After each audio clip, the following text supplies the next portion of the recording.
कथेचे नाव रात्रीची pizza delivery. ही कथा सांगितली आहे 25 वर्षाच्या आयुष या मुलाने. तर 2 वर्षापूर्वीची गोष्ट आहे. मी पिझ्झा डिलिव्हरीची रात्रपाळी करायचो. रात्रपाळी केल्यावर अतिरिक्त भत्ता मिळत असे. तसे ग्राहक थोडी जास्त टीप पण द्यायचे आणि रात्री 10 नंतरच्या डिलिव्हरीसाठी कार मिळत असे. नाहीतर दिवसाच्या डिलिव्हरीसाठी बाईक वापरावी लागायची. या सर्व कारणांमुळे मला रात्रपाळी आवडायची. आमचे पिझ्झा शॉप शहराच्या बाहेरील भागात असल्याने आम्हाला शहराच्या बाहेरून जवळच्याच गावातून पण ऑर्डर यायच्या. अशीच ती ऑर्डर त्या दिवशी रात्री 11:30च्या सुमारास आली होती. 2 पिझ्झा आणि गार्लिक ब्रेड आणि काही ड्रिंक्स अशी ती ऑर्डर होती. एका बाईने मधुर आवाजात ती ऑर्डर दिली होती. मला आठवते कारण त्या बाईचा आवाज खरंच खूप मधुर होता आणि मला तिला बघायला मिळेल या आनंदात मी होतो. मी किचनमध्ये असलेल्या मित्राला ऑर्डरचा तपशील दिला. त्याने 15 मिनटात सर्व गोष्टी तयार केल्या आणि मी त्या घेऊन डिलिव्हरीसाठी निघालो. मी गाडीमध्ये मॅपवर पत्ता टाकला. पत्ता शहराच्या बाहेरचा होता आणि 19 मिनिटे पोचण्यासाठी दाखवत होते. माझ्याकडे त्यावेळी आणखीन एक जवळचीच ऑर्डर होती. तो स्टॉप पण मी टाकला आणि आता 25 मिनिटे लागणार होती. लांबची ऑर्डर असल्याने उशीर होणार आणि डिलिव्हरीचे एक्स्ट्रा चार्जेस लागतील हे मी त्या बाईला फोनवर सांगितले होते आणि तिने ते मान्यही केले होते. मी जवळची ऑर्डर डिलिव्हरी करून त्या दुसऱ्या ऑर्डरसाठी निघालो. काही मिनिटातच मी मुख्य रस्त्यावरून शहराच्या बाहेर आलो. शहराच्या बाहेरचा भाग असल्याने रस्ता सामसूम होता, पण मुख्य रस्ता असल्यामुळे रस्त्यावर दिवे होते. त्या पिवळ्या उजेडातला सामसूम रस्ता थोडा घाबरवणाराच वाटत होता. पण मी कारमध्ये होतो आणि मला जुनी गाणी आवडतात म्हणून मी जुनी गाणी लावून एन्जॉय करत होतो. काही मिनिटातच एक डावं वळण येऊन नॅव्हिगेटवर दाखवल्याप्रमाणे मला मुख्य रस्ता सोडून त्या छोट्या रस्त्यावर जावे लागले. त्या रस्त्यावर दिवे नव्हते आणि आजूबाजूला फक्त अंधार दिसत होता. गाडीच्या हेडलाईट्समध्ये फक्त समोरचा अरुंद रस्ता आणि आजूबाजूची झाडे दिसत होती. अजून 10 मिनिटाचा रस्ता बाकी होता. आत्ता मात्र माझी थोडी टरकली होती. त्या भयावह रस्त्यावर असतानाच मध्येच माझ्या गाण्याच्या लिस्टमधून गुमनाम है कोई हे गाणं चालू झालं. मला थोडे हसू आले पण भीती पण वाटत होती. मध्येच एखाद्या रस्त्याकडेच्या छोट्याशा दुकानाबाहेर लाईट्स वगैरे दिसत होत्या, पण त्यावेळी सर्व काही बंद झालेलं होतं. मॅपवर दाखवल्याप्रमाणे मी गाडी घेऊन जात गेलो त्या पत्त्यावर. तो एका 2 मळ्यांच्या घरांचा पत्ता होता. घराबाहेर दिवाबत्ती वगैरे काही नव्हती. घरात पण खालच्या भागात थोडीशी खिडकीतून लाईट दिसत होती. एवढ्या अंधारात मला कारमधून बाहेर पडायला भीती वाटत होती. त्यात त्या घराबद्दल काहीतरी गूढ अगम्य अशी भावना माझ्या मनात येत होती. त्या परिसरात ते एकच घर दिसत होते. रस्त्याच्या एका बाजूला झाडे तर घराच्या मागे लांबपर्यंत उघडे मैदान किंवा शेत आहे असे वाटत होते. अंधारात ठीक काही दिसत नव्हते.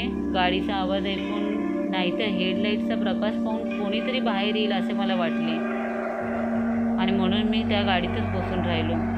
पण कोणीच आले नाही. धीर एकवटून मी त्या ऑर्डर घेऊन कारमधून बाहेर पडलो. पटकन डिलिव्हरी करून तिथून लवकरात लवकर निघायचं या विचाराने मी गाडी चालूच ठेवली. रातकिड्यांचा किर्र असा आवाज, तो आवाज आणि गाडीचा आवाज, तेवढाच काय तो आवाज, बाकी शांतता. दूरवर एखादा कुत्रा भुंकण्याचा आवाज येत होता. घराच्या दाराकडे जाऊन मी दाराची कडी वाजवली कारण घंटी वाजवण्यासाठी बटन कुठे दिसत नव्हते. थोड्या वेळासाठी कोणीच नाही आले. एकदा मनात आले की तिथून निघून जावे, पण मी पुन्हा एकदा ठकठक केले. कोण आहे असं मोठ्याने विचारले आणि थोड्याच वेळात दार आतून उघडले. खोलीत एकदमच अंधुक प्रकाश होता म्हणून चेहरा व्यवस्थित दिसत नव्हता, पण ती एक बाई होती एवढे समजले कारण तिने साडी घातली होती आणि डोक्यावरून पदर घेतला होता. ते मला जरा विचित्रच वाटले. यावेळी अशी साडी घालून कोण असते, पण मी माझ्या हातातली ऑर्डर त्यांच्याकडे देऊ केली आणि बिलाची रक्कम सांगितली. त्यावर ती बाई म्हणाली की पिझ्झा त्या टेबलावर ठेवा, मी वर जाऊन पैसे घेऊन येते. तिचा आवाज ऐकून मला समजले की फोनवर बोलणारी बाई हीच होती. मी पिझ्झा टेबलावर ठेवण्यासाठी आत गेलो आणि ती बाई पैसे आणण्यासाठी हळूवार जिना सोडून वर गेली. खोलीत एकच टेबल लॅम्प चालू होता आणि त्याचा प्रकाश फारच अंधुक होता. सगळंच वातावरण थोडं विचित्र वाटत होतं. तिथे एका सोफ्यावर माणूस बसलेला दिसत होता, किंवा तो कदाचित बसून झोपला असावा, कारण काळोखात त्याची फक्त आकृती दिसत होती आणि मान एका बाजूला झुकली होती. मी थोडा घाबरलो आणि कोण आहे हे बघण्यासाठी हॅलो असे हलक्या आवाजात म्हणालो, पण उत्तर आले नाही. मला भीती वाटत होती, म्हणून मी मोबाईलचा फ्लॅशलाईट पेटवली आणि जे काही बघितलं ते बघून तर माझा थर कापत उडाला. तिथे एक सूट घातलेला माणूस बसला होता, पण तो कदाचित जिवंत नव्हता. त्याचे डोके फुटले होते आणि भरपूर रक्त सोफ्यावर वाहून गेलेले होते.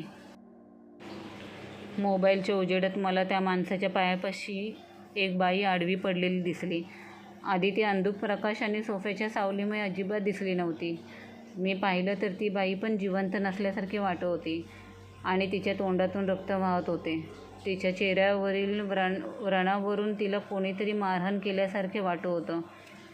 आणखीन एक गोष्ट मी नमूद केली ती म्हणजे त्या पडलेल्या बाईने पण तशीच साडी घातली होती जशी त्या दरवाजा उघडणाऱ्या बाईने घातलेली. मी घाबरून लाईट जिन्याच्या दिशेने मारली तर ती पदर घेतलेली बाई खाली येताना दिसली. तिच्या तोंडातून सुद्धा रक्त येत होते आणि तिच्या चेहऱ्यावर कोणीतरी मारहाण केल्याचे निशाण दिसत होते. त्या परिस्थितीत तिच्या तोंडावर एक गूढ स्मित होते आणि ती माझ्याकडे बघताच खाली येत होती. मी ओळखले की ती बाई तीच आहे जी खाली मरून पडली आहे. पण हे शक्य कसे? मी फारच घाबरलो होतो. भीतीपोटी मी तिथून निघालो आणि घराबाहेर धावत सुटलो. नशीब मी गाडी चालू ठेवली होती. पटकन गाडीत बसून मागे न पाहता रस्त्यावर गाडी भरधाव वेगाने घेऊन निघालो. भरधाव वेगाने मी पिझ्झा शॉपपर्यंत पोचलो आणि आतमध्ये जाऊन दरवाजा लावून घेतला. माझी अवस्था पाहून किचनमधला माझा मित्र बाहेर आला आणि विचारपूस करू लागला. मी घडलेला सर्व प्रकार त्याला सांगितला. ते ऐकून तो पण भयभीत झाला. नंतर आम्ही पिझ्झा शॉपच्या मालकाला फोनवरून घडलेला प्रकार सांगितला. त्याने आम्हाला पोलिसांना सर्व प्रकार सांगायला सांगितले आणि मला घरी जाऊन आराम करायची सूचना केली. त्या रात्रीच्या बाकीच्या सर्व ऑर्डर्स माझ्या दुसऱ्या मित्राने येऊन पूर्ण केल्या. पोलिसांनी रात्रीच त्या घरी जाऊन त्या घराची पाहणी केली आणि त्या घरात त्यांना नवरा बायकोच्या डेड बॉडीज सापडल्या. असे समजले की त्या रात्री त्यांच्या लग्नाचा वाढदिवस होता आणि कोणत्या तरी कारणाने त्यांच्यात कडाक्याचे भांडण झाले आणि नवऱ्याने बायकोची मारहाण केली. बायकोने रागाच्या भरात नवऱ्याच्या डोक्यात लोखंडी दांड्याने वार केला, ज्यात त्याचा मृत्यू झाला. नंतर बायकोने विष पिऊन आत्महत्या केली. डॉक्टरांच्या रिपोर्ट्सनुसार दोघांचा मृत्यू हा रात्री 9 ते 10 मध्ये झालेला होता. मग पिझ्झाच्या ऑर्डरसाठी मला रात्री 11:30 वाजच्या सुमारास फोन कसा आला? आणि ती मला भेटलेली बाई त्या मेलेल्या बाईचं भूत होतं का? तिला त्यातून काही सूचित करायचे होते का? की तिची लग्नाच्या वाढदिवसाची पार्टी करायची इच्छा अपूर्ण राहिली, ती पूर्ण करत होती का? हे सर्व प्रश्न अनुत्तरित राहिले. झाले ते सगळे खूपच दुःखदायक आणि भयभीत करणारे होते, जे मी कधीच विसरू शकत नाही. तर कथा आवडली असेल तर लाईक करा, शेअर करा, सबस्क्राईब करा.